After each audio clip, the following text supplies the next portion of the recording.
Okay, welcome everyone to the panel discussion on diversity, equity, and inclusion that is part of our asynchronous live action advanced documenting ahead of the July 25 plenary session on addressing racism. I wanted to quickly introduce those we have on the panel. So first, Oscar Castro from the Quaker Voluntary Service. If you want to wave, Oscar serves as Director of Equity and Inclusion and Philadelphia Coordinator. We have Dwight Dunstan. Dwight, do you want to wave? Hey, Dwight. Dwight works as Coordinator of Equity and Justice Education at Friend Central School, and is also a member of City Love, which is a West Philly social justice, music, and education group. Ellen Morphy, do you want to wave? Hi, Ellen. Ellen is a professional mediator and member of Providence Friends Meeting. O, do you want to wave? Hi, O. O is a facilitator and healer and member of Central Philadelphia Monthly Meeting. Vanessa July. Hi, Vanessa. Vanessa July is the Ministry on Racism Program Coordinator for Friends General Conference. Please also correct me if I'm getting anything wrong. We have two representatives from the new Anti-Racism Collaborative of Philadelphia Yearly Meeting, Suzanne Day and Wanda Wiffles. Hi. We have Aisha Imani joining us. Hi, Aisha. Aisha is the clerk of the Fellowship of Friends of African Descent and the Ujima Friends Peace Center. And Sophia Burns. Hey, Sophia. Sophia works for the American Friends Service Committee as a fellow with the Poor People's Campaign. And I did get one thing wrong. Dwight is formerly the coordinator of equity and justice education and is now a consultant at Friends Central. Okay, so now I'm going to stop talking and just ask a query, which is, do we have reflections on the uprising that's currently happening in the United States? And I'll leave it at that. And folks can just feel free to unmute yourself when you have something to say.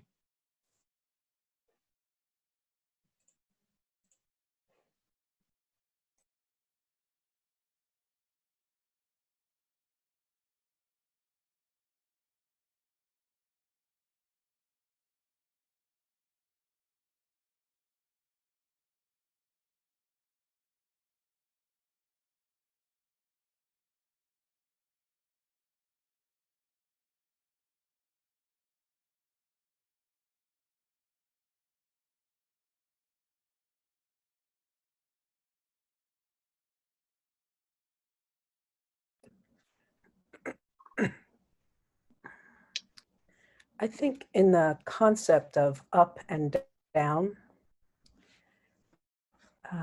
if there is an uprising, then that means something was down. And I think, I feel that those who have been held down for thousands and thousands of years, held down, have found their collective voice, because the voice has always been there, because it's God's voice. God's voice has always been present in saying, you must stop oppressing people. And so I think the uprising is, for me, like orchestra. It's like music. It's like this movement of up into God's call, order, song, dance, artistry, governance, spirituality, economics, everything is being called up out of the bowels of hell, which has been traumatizing not only brown people, but the planet. It has been traumatizing the planet. And it has also been traumatizing the perpetrators. And so I think the uprising is truly an orchestrated song that Africans have been singing forever into liberation for everyone.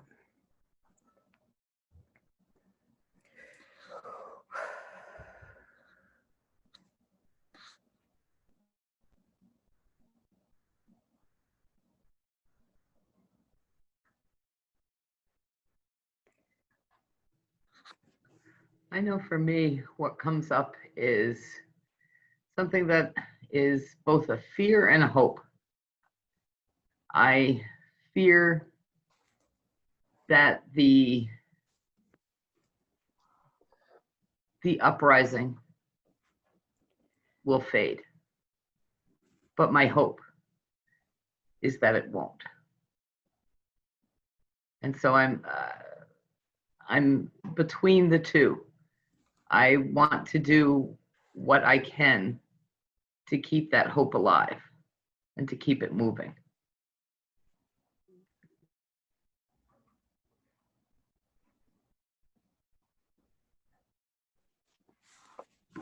I feel similarly to Wanda in the sense that, and I think a few of us here might remember this moment in time when the Rodney King situation went left as it relates to the police being getting off essentially, and people getting really upset as they are now. Many people taking to the streets, and here we are again. Why was that moment not the catalytic moment that some of us, I was younger then, thought it would be? Why are we back in the same conversation? Why did that happen, and then why did it fade away? And will this fade away too? And I've been thinking a lot about the architects, essentially, the people or the institutions that helped to make that conversation sort of disappear after it was all said and done. We've been dealing with police abuse and police violence for a long time, and certainly since Rodney King got his butt beat by those cops. So yeah, I feel a little bit tepid about the future. I'm hopeful, and I lived through a moment in time that I thought was going to be the moment, and it wasn't. So I think this might be a different time. There be maybe more of a critical mass of people who are paying attention. And there are so many distractions that I think, and so many agents of distraction that can make it so that within a few months' time, but next year, 30 years from now, we'll be asking the same question. Hey, wasn't there a moment in time when we could have been doing something and we tried and we did some things, but now here we are again, 30 years later. So I'm hopeful that we won't go there, but history is a pretty good indicator of what might come.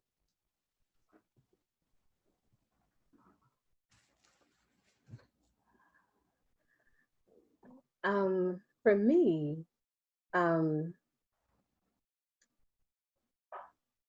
it's been more like a recall to action. I think two things. So one, on Dr. King saying the arc of the universe is long, but it bends toward justice, and just the understanding that, like, we're in a marathon. right? Not just in our lives, but just like across time. And so for me, it's always, what are you supposed to be doing now, right?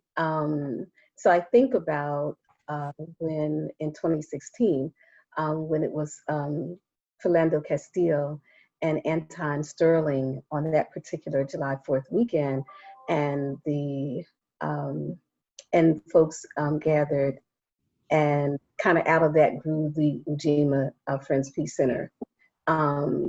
And so there's a work that the Peace Center's been doing, and then there's a work that we hadn't gotten to do. But the work, what did grow out of it, even though it grew out of this concern for state-sanctioned violence, there were some other things that needed to also happen in the community, right? And so those things have been happening, and this has been okay. So let's look at the rest of the call, but those things were important too, right? And so I think that it's just like, I just like to remember that this work is so multi-leveled, and sometimes you're chipping away, and sometimes it's hard to see the chip, because like it's like a little. We just want to hold the blow. We want to blow the whole doggone thing up. Like, I'm right with you. Like, where's the dynamite? But sometimes the work is the chipping away. And there are ancestors. I got ancestors that have been chipping away at state-sanctioned violence, right? I'm going to honor the chips. Right. And sometimes I feel like we don't honor the chipping, right? It's like, oh, nothing happened. No, things are happening. And the question for me, the question for PYM, what am I supposed to be doing right now in this historical moment?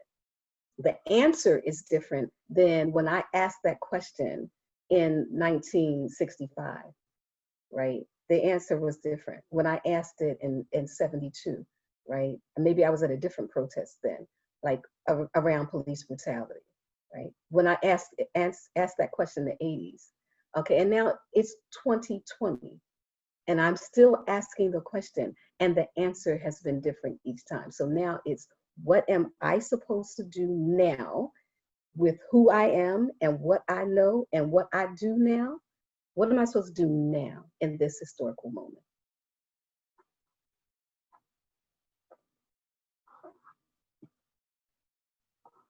That resonates with me so much in the sorts of conversations that I've been having and what I've been witnessing over the past few months in working with other young people and working with some children even, and talking about what this moment means to all of us. And that idea of what do I need to be doing seems so oblique sometimes and so confusing, I think, especially because it feels in a lot of ways, I think for a lot of people, certainly not everyone, but like a big facade has fallen away, has been blown up, and a lot of people are really beholding a lot that they weren't confronting or weren't able to confront. And something in my work and in my personal life and relationships has been saying, what does that, your reaction and your response say about your role, and what you can and should, and who you should be working with and why.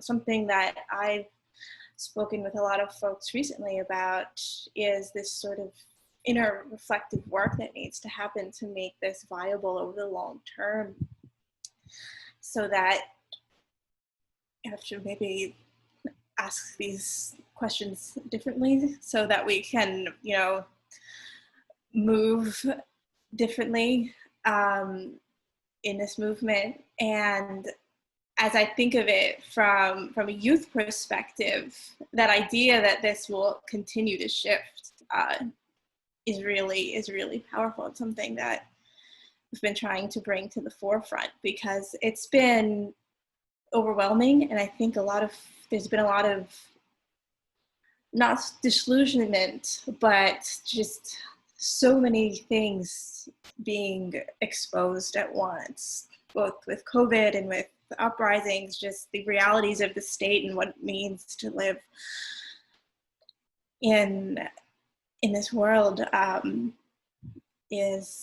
It's heavy. So I appreciate that.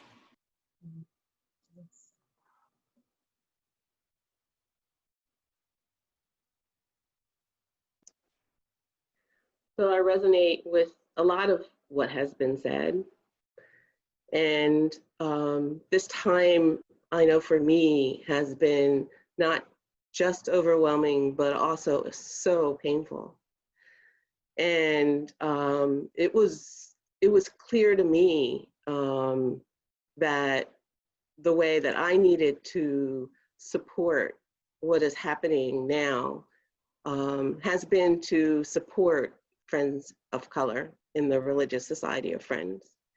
And so with French General Conference was able to create spaces for us to be able to come together in community, to be able to worship together, to share worship sharing together, to have times to be able to mourn and cry and dance and scream together.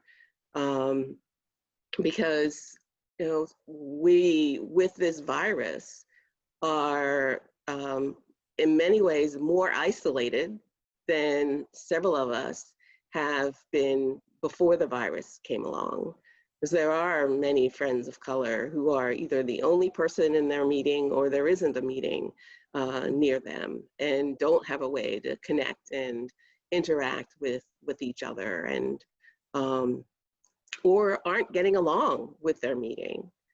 And as I've done this, I've found that there are more friends of color who are saying, I can't worship with my meeting right now, that it is not providing what I need from worship. And so I'm thankful to be able to provide the worship spaces. And I also share information with folks about Ujima and how nurturing Ujima has been for me as a community, and thankful for having those virtual worship opportunities.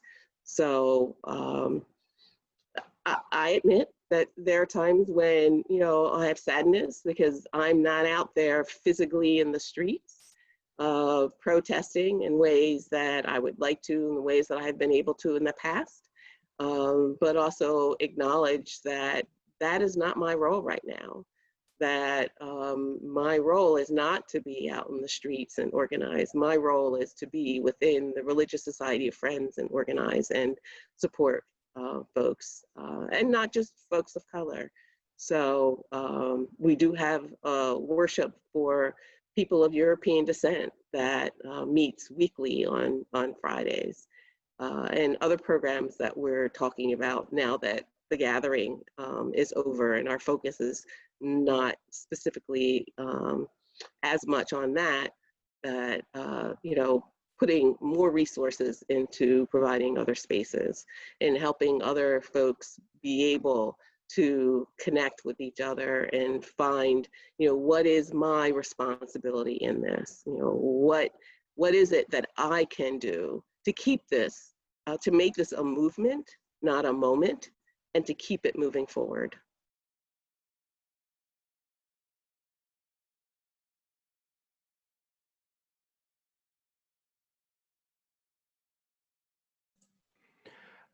That's a really great, so I want to pick up on that phrase, making this a movement and not a moment. And I'm curious about if there are other comments people want to make about the uprising. Suzanne, I think you were about to speak, and about within the Religious Society of Friends, how can we live into that phrase, making this a movement and not a moment. But Suzanne. Well, it's not a but. I feel very connected to what all has been said. And as someone who's probably umpteen years older than most of those on the call, I realize that this is an opportunity because increasingly in the past few months, the white friends of my meeting are paying a lot more attention. We have Black friends in our meeting who have really not made race an issue, but are beginning to. And I feel as if the responsibility for some white leadership in encouraging much more attention and recognition that, you know, racism is only going to be relieved as white folks get more savvy and encourage them to be deeply introspective and to actually learn a lot of ways that they didn't know they needed to learn. But I feel there's a much bigger readiness, and that's exciting.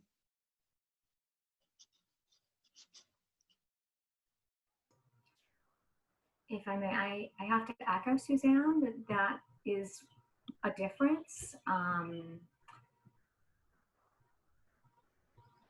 That white people are increasingly awake and dedicated, and that has to be part of the fundamental change, because as long as we hold tight to our white supremacy and our privilege, it's really hard to make change collectively as a society.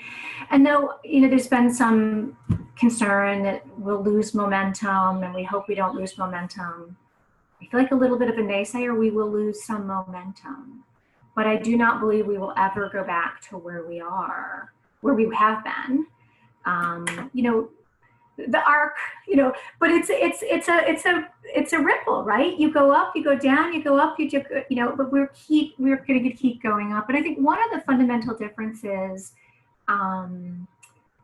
for white friends and white people who have been engaged in this work or are newly engaged, I think that the dual awareness of the need for self-examination, the anti-racism work, the coming to understand an awareness of whiteness and how it is at play in our lives as individuals, our relationships, society at large, as well as the fact that there needs to be a parallel track of work on racial justice. So action orientation, as well as relational and cultural and interior work that needs to be done. And I know personally, I certainly remember Rodney King and the LA riots, and I was a teen at the time, and it was moving to me, and it increased my awareness.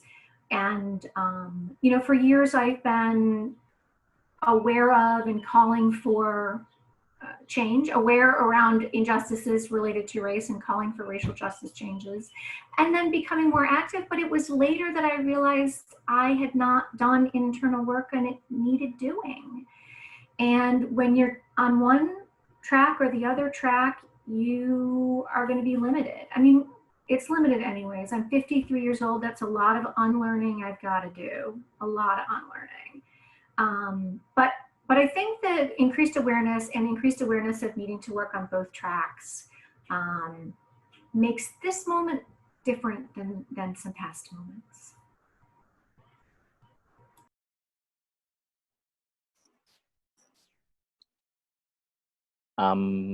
One, just appreciating all the brilliance in the Zoom room right now. And just to your question, Zachary, about a movement, not a moment, and what might friends be uniquely positioned to do in this moment. I know for me, one of the things I've been thinking a lot about is this notion of accountability and transformative justice, and really getting down you know, there's things that I feel like I learned as someone who went to Quaker schools for high school and then came back and worked at an institution and then, you know, became a member of a meeting and really said there's something in this spirituality or this way of life that really resonates with me. I had thought I knew what nonviolence was and what this notion was and where it came from. And recently, I think in this period, these last 18 weeks for me in quarantine, has just really illuminated that I don't know. I don't know. I didn't know the beginnings of what it meant to truly, deeply step into a spirit of nonviolence, as King held out, as so many other Gandhi, so many others held out. And I know a book for me that's been really transformative has been this book, Healing Resistance, by author Kazu Haga, who's Japanese heritage and studied with Bernard Lafayette Jr. And yeah, I'm like, Quakers, we are uniquely, I think there's an interrogation in our own community, you know, in our own household to really think about what that means, what accountability means, what it means to actually hold space for Black anger and rage, and to not diminish or quell it. But, and, you know, I know for me, I can only speak for me, but I know my anger and rage is rooted in a place of love, deep love, and deep commitment and honoring my ancestors and hope for my future ancestors. And, you know, I think there's a moment right now for us all to really grapple with that word of accountability. What does it mean to create Martin Luther King talked about institutionalizing nonviolence. You know, violence is institutionalized right now as a culture, as a society. What would it mean?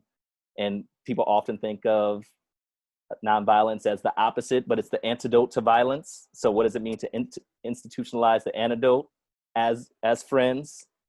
And that, I think I've been really thinking about my relationships, how I practice in my own relationships, accountability,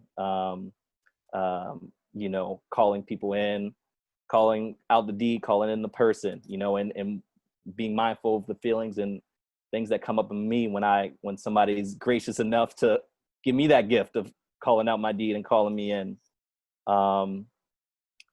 Yeah, and I think what we practice in our relationships will be mirrored in our institutions and in the systems we want to see, inevitably, you know, because they're made up of the people, they're made up of us, the people. So I think we make this a movement and not a moment by not only dreaming about how we shift the places and spaces, but, you know, we're going to have to do some deep heart work too. So I'm hopeful.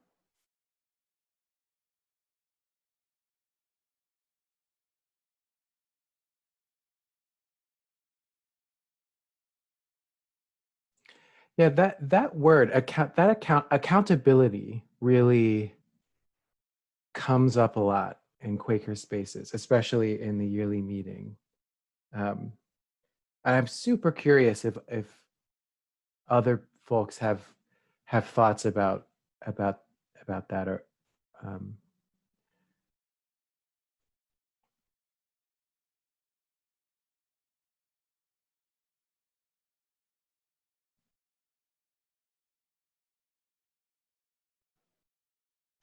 I appreciate Dwight's sentiments on accountability. I think I recognize that PYM, perhaps the wider Religious Society of Friends, has been wrestling with this notion of accountability in a maybe in indirect ways, and I feel like the opportunity is now for friends who find themselves authentically living into their faith and or practice to hold themselves accountable in a way that pushes aside what I think has been a barrier for them in the past, which is their fragilities.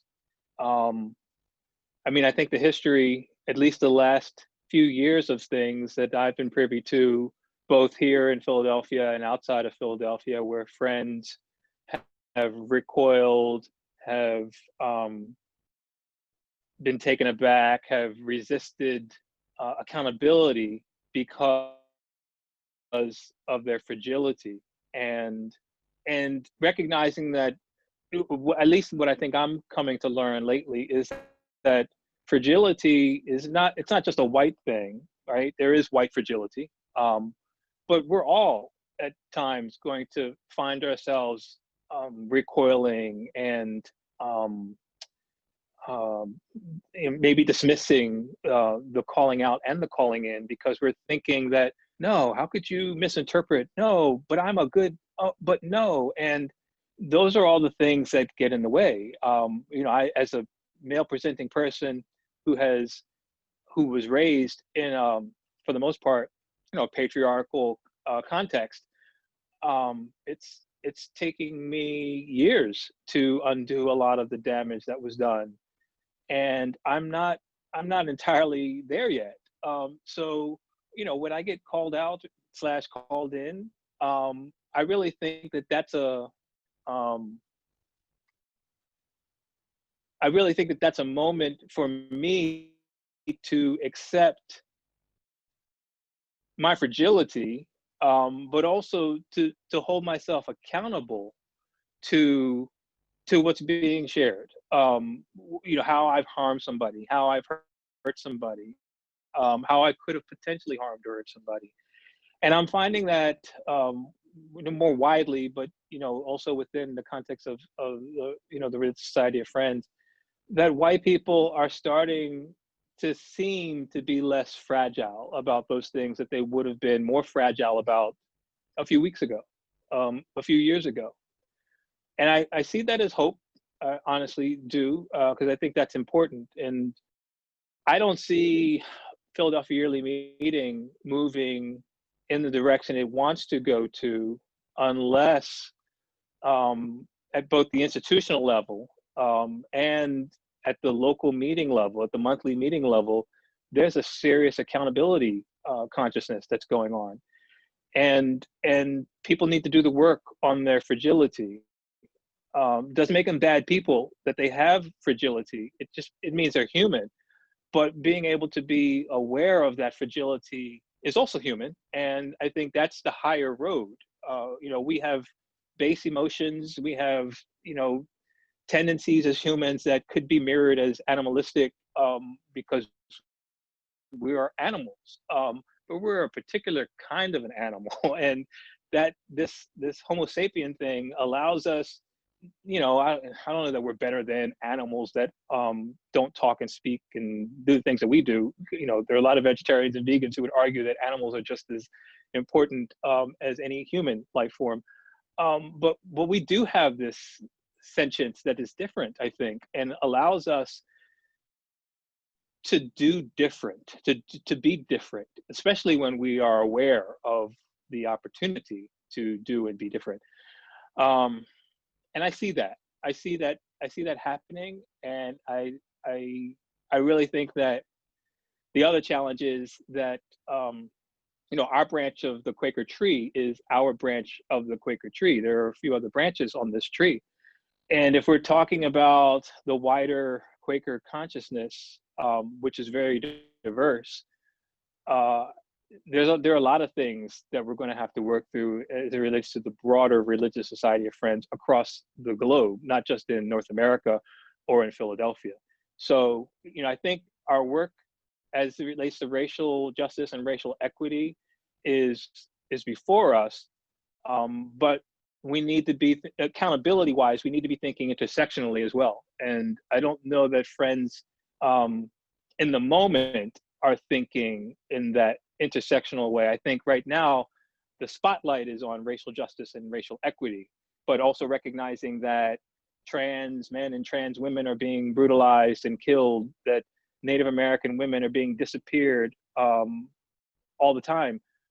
That's part of the conversation we should be having, and that's part of the I think the accountability factor that it might be missing right now. And that's not to say we shouldn't decenter racial justice and racial equity, particularly as it relates to Black people and Black and brown people. But I don't know, maybe we as humans have a hard time holding space for a multiplicity of things that need to happen at the same time. But I challenge us, because we are humans, to do that. We can do that.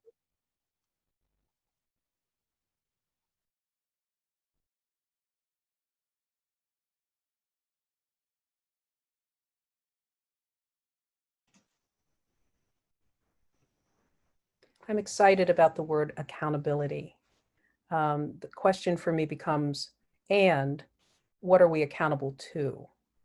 My concern has been, I have been colonized, mentally colonized, to be accountable to money. I have been colonized, mentally colonized, like the inner working of my mind has been colonized to have money be my God. It is a God on this planet. And we have all been taught to worship that God. My concern is that that is a false God. It's a powerful God. It's an amazing God. It's a creative God. And it's a false God. And that's the one we have been taught to worship from kindergarten. Actually, in the womb, we have been taught to worship that God. And so I am a believer in accountability, but I think the question becomes accountable to who and accountable to what? I have chosen, and it has been a conscious choice. It's a conscious choice. Money is not my God. It's probably why I'm poor, because it's not my God. I have chosen the qualities of God's love to be my God. And because I have chosen God's love, I am then called to act differently, to behave differently, to speak differently, and to move differently. And in the process of doing that, often I am shunned. I am shunned because I don't worship money. It's not my God. So I think a part of the challenge for me is to invite the community in recognizing lovingly and compassionately to really check what gods are we worshiping, that we have been taught from slavery. From slavery, we have been taught to worship this God. So I'm excited about accountability. And my hope is as we question who and what are we being accountable to.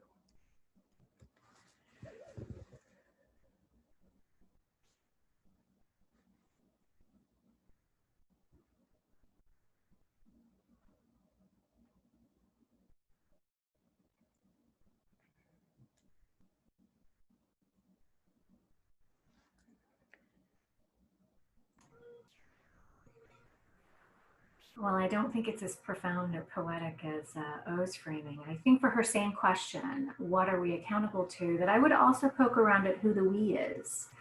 You know, when we're talking about Philadelphia Yearly Meeting, you know, it's an organization, an institution, and that corporate body has its own accountability, but it's also composed of individuals, and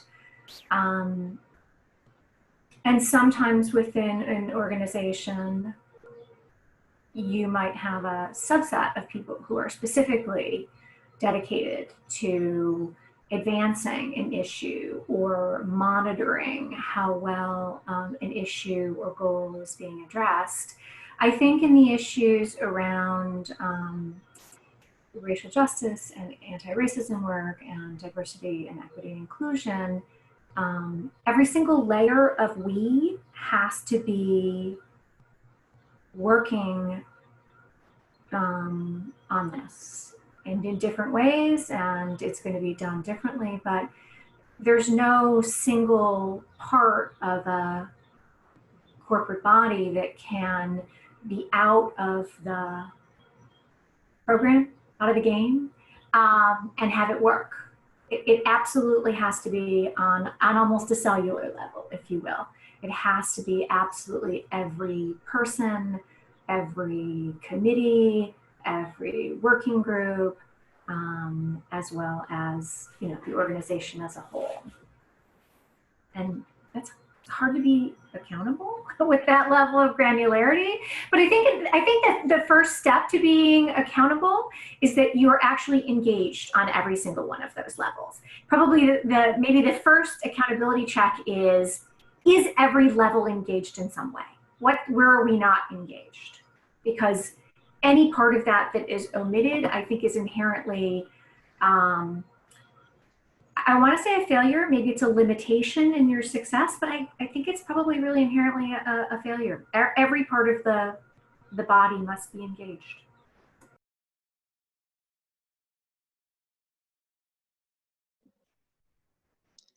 Ellen speaks my mind here, and I'm aware that in our monthly meeting, monthly meeting for business, we take a good deal of time at the opening to have worship sharing around the query of the month, which is how we somewhat hold ourselves accountable to why we are part of a monthly meeting. And I feel as if because so much of our membership and our business takes place at the monthly meeting level, and yet so much of our public persona as Quakers is exercised through the yearly meeting level. We have some degree of confusion about our accountability.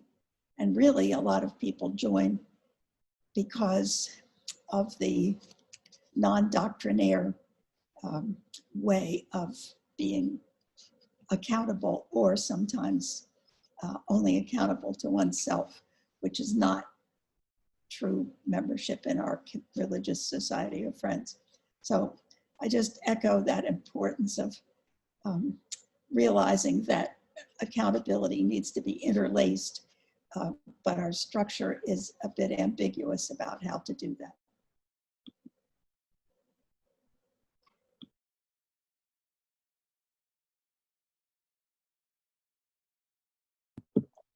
I really appreciate, I especially appreciate, O's a query about kind of accountability to whom and to what. As I think about some of the challenges in PYM is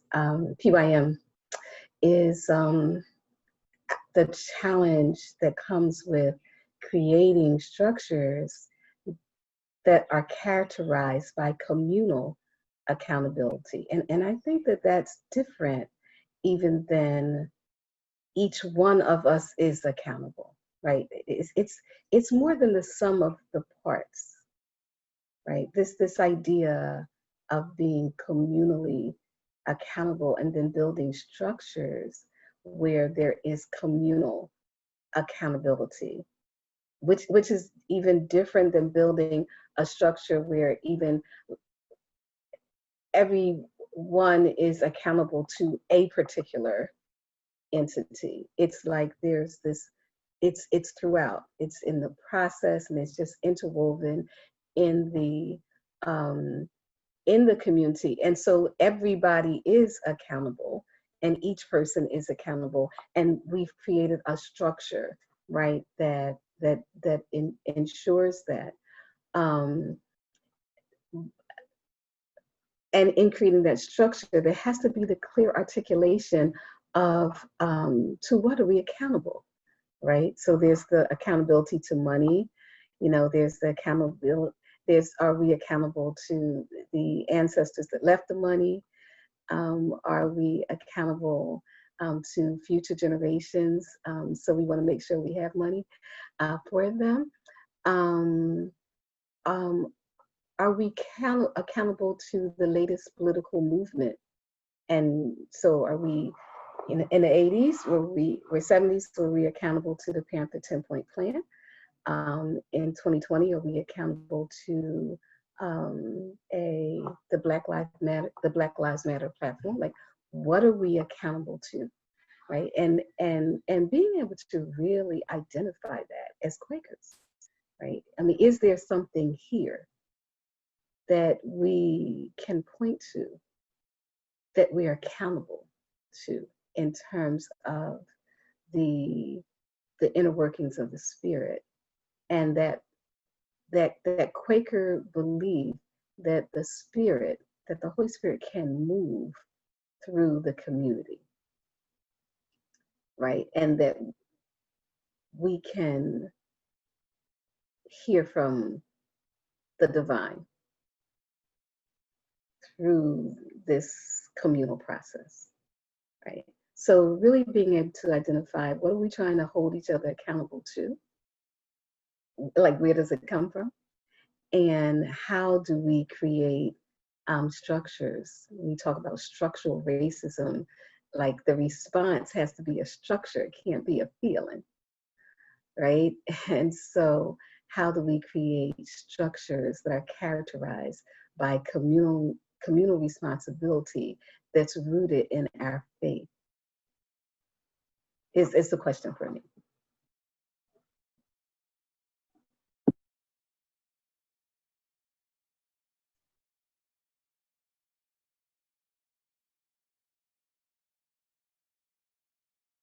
So one of process that French General Conference has put into place around, well, there are a couple things, but one specifically was that at our governing body meeting, that after the report for the institutional assessment was brought, that we decided as a body that we would ask the query, how does this decision support FGC in its goal to transform into an actively anti-racist faith community?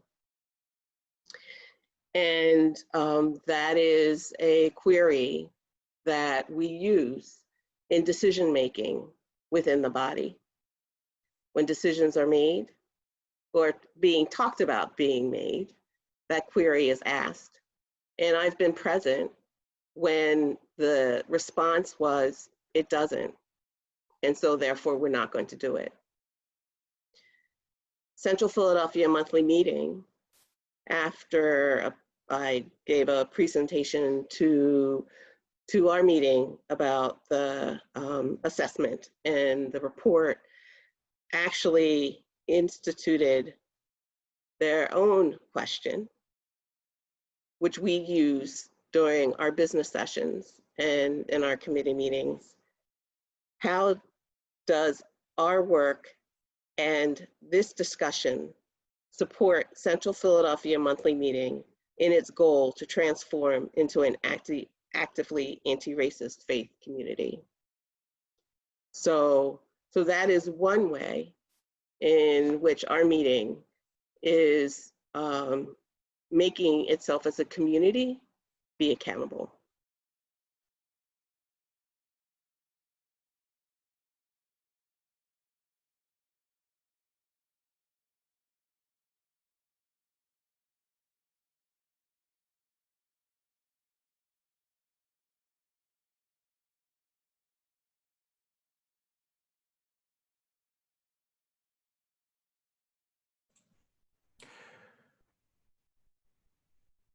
So we've sort of been touching on it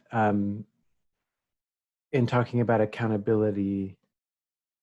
I'm curious about what if anything remains within that topic as it relates to thinking about if Philadelphia yearly meeting were to institute some type of new structure in its governance that could help facilitate the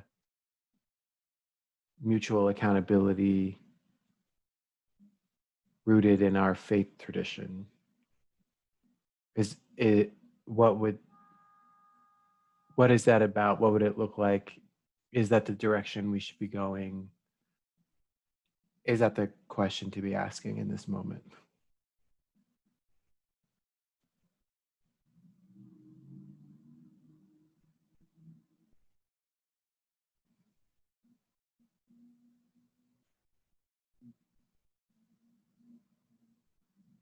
I think I have a short and sweet answer to that, which is I could see it being very helpful and very useful. And I only think it would be incredibly useful and helpful if all the parties involved in that structure are doing the work on themselves. I don't think that it could happen without people doing the inner work as well as the external work. And if folks aren't committed to doing the inner work, and by that I mean folks who think, I got this, I don't need to do any work, I'm good, I'm here because I'm doing the work or I've done the work or whatever, then that's not it. People have to be willing to say, I'm going to make mistakes, I continue to need to do the work, and I'm here to help the larger body do that broader work.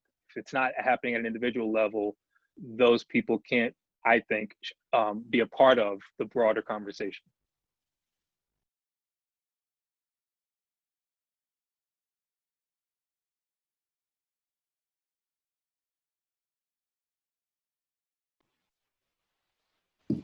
Whenever I think about accountability, I think about a mentor of mine that I met doing youth work who taught me a lot about restorative practices and helped me put them into action with the children I was working with.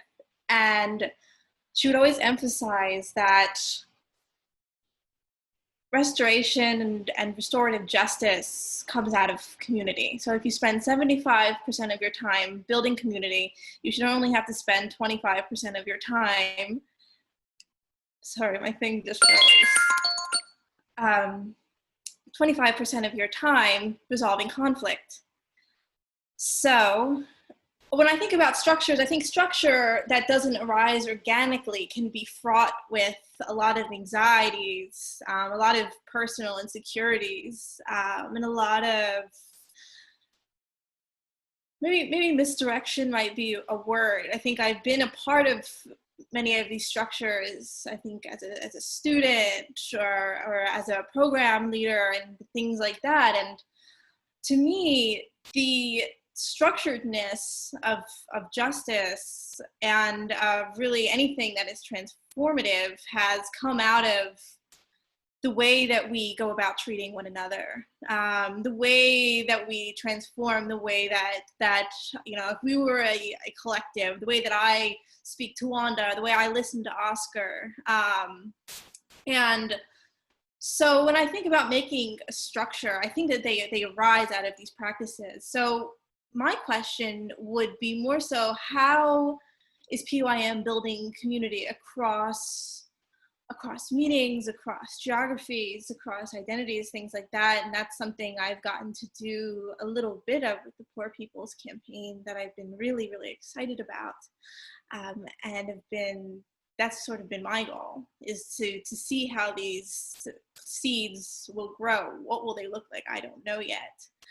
But hopefully if I keep tending to them, they will grow big and they'll sustain themselves.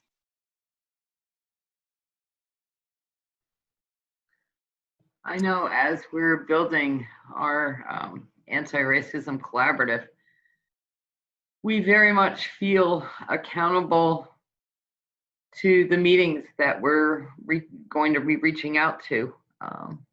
And our goal is to reach out to each meeting and find out what's happening in terms of their work. And we feel very much accountable to helping them in any way that they need our help. But we also feel accountable to each other on the collaborative, that we continue our own learning and keep going with that. We feel accountable to the spirit, that the spirit is one of love, and feel very much in touch with that as well. And we're also accountable then to report to the QLC of what it is we're doing, our activities. So we're accountable on many levels. But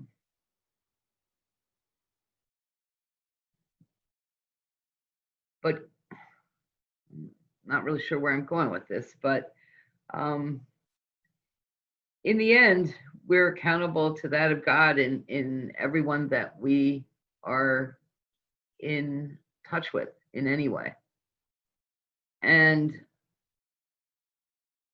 we don't see it so much as structures as we see it accountable to, I guess, that of God in the other person, whomever we're working with, whomever we're with. And I think that so far that has been a good working relationship that we have with each other as a community, that we are focused in that way.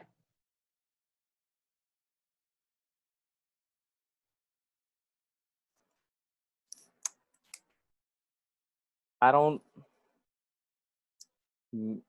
trying to remember your initial question, Zachary.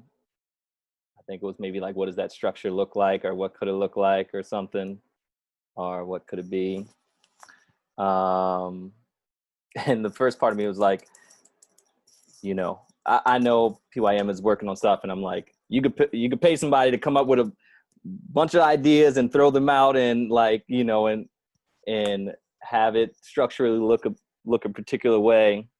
And what it comes down to me is that the structure has to be relational and human centered.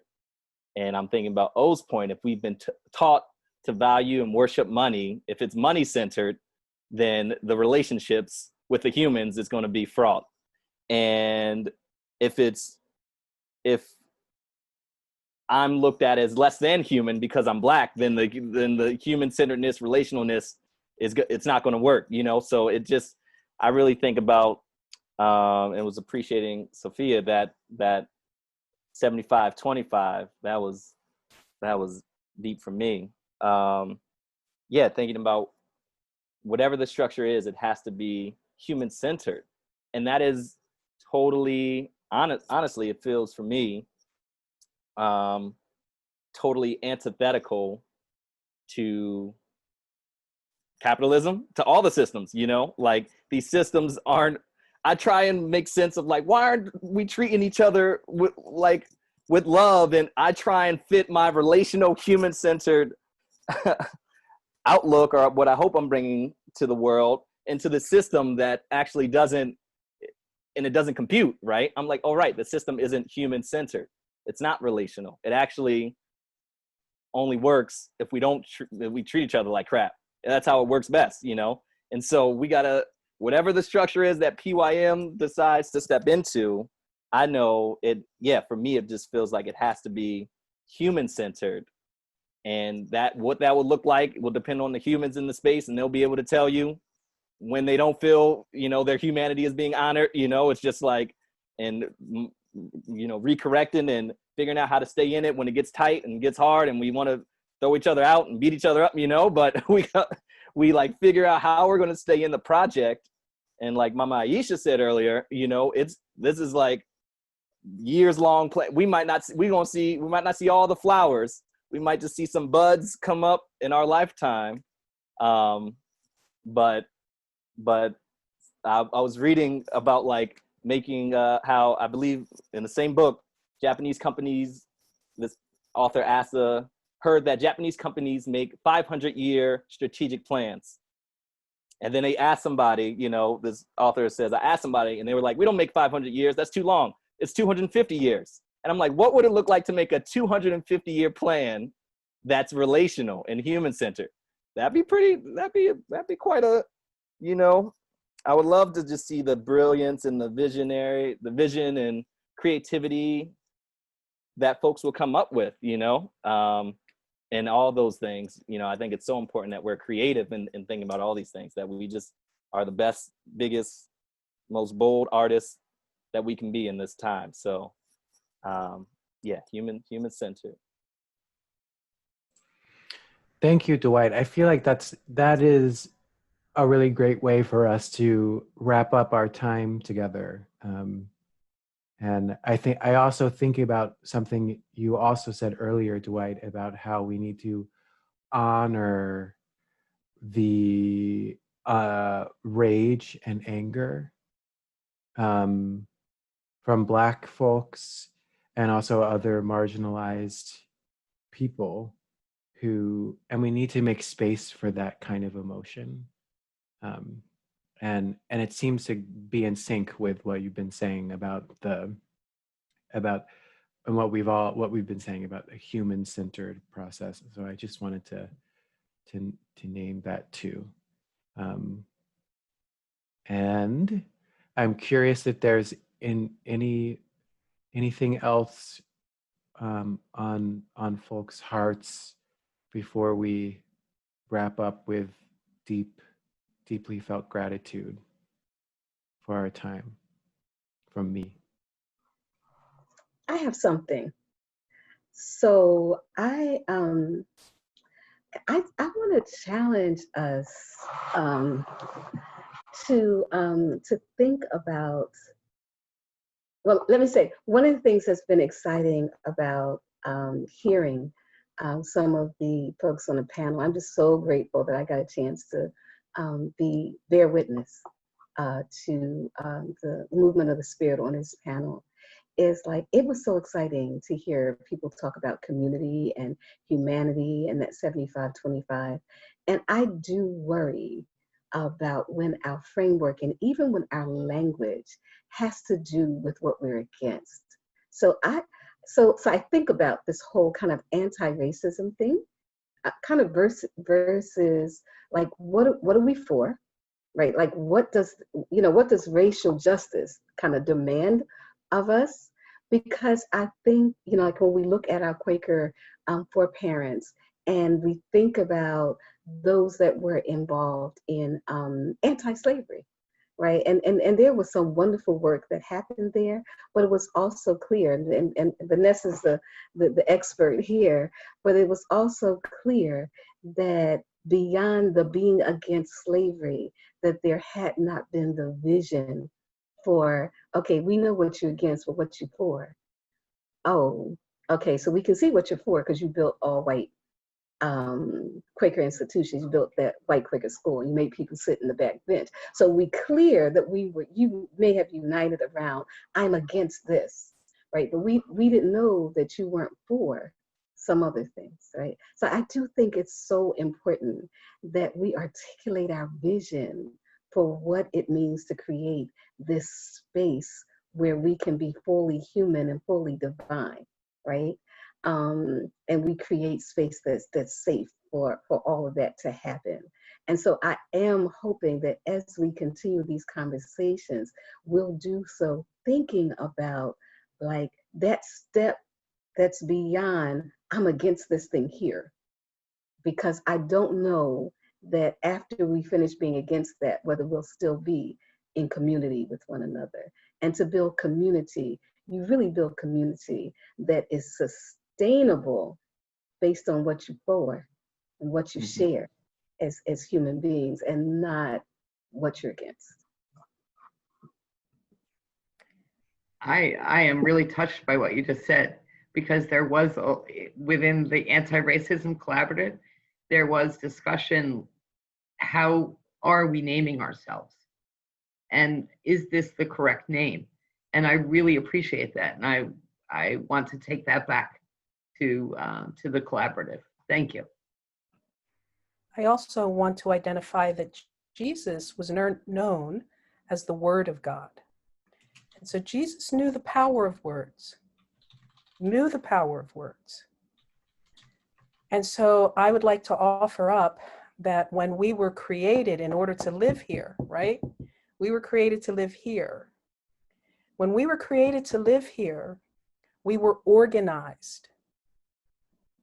Literally, our heart was an organ, our spleen is an organ, our brain is an organ. We were literally organized. But what's amazing at that level is the heart, and people have heard me say this over and over again. The heart is the first functioning organ in the brain. I'm sorry, in the body. It's not the brain.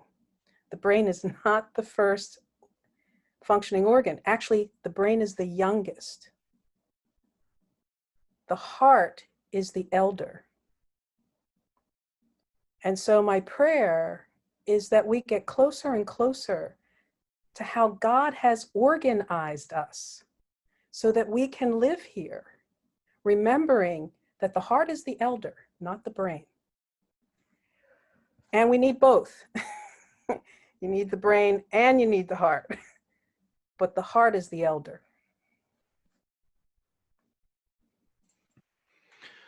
Well, thank you, friends. This has been a really rich, generative conversation, and I'm so glad to be in community with each of you.